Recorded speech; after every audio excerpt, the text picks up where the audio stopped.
রমজান মাসে একটি সুন্নাত আমল করলে অন্য মাসে ফরজ আমল করা সমান নেকি হয় এবং একটি ফরজ আমল করলে 70টি ফরজ আমল করা হয়। এই বক্তব্য সঠিক কিনা? এ বক্তব্য সঠিক নয়। এ মর্মে বর্ণিত হাদিসটি মুনকার এবং অস্বীকৃত। এর সনদে আলী ইবনে জায়েদ ইবনে জুদান নামে একজন ত্রুটিপূর্ণ রাবী আছেন। মূলত সিয়ামের নেকির সাথে অন্য কোনো ইবাদতের তুলনা হয় না। এর নেকি ফেরেশতারা লিখতে পারেন না, এর প্রতিদান দেন সরাসরি আল্লাহ নিজেই। তাহলে আমরা কি বুঝতে পারলাম? রমজান মাসে একটি সুন্নাত আমল করলে অন্য মাসে ফরজ আমলের সমান নেকি হয়।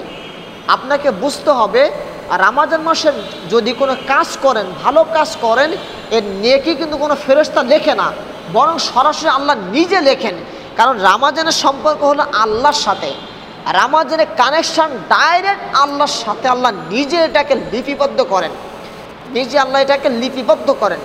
আপনাকে বুঝতে হবে যে রমজান মাসে যে সুন্নাত আমল করলে অন্য মাসে ফরজে যে নেকি হতো সেই নেকি হয়, এটার কোনো দলিল, কোনো প্রমাণ ইসলামের মধ্যে নেই।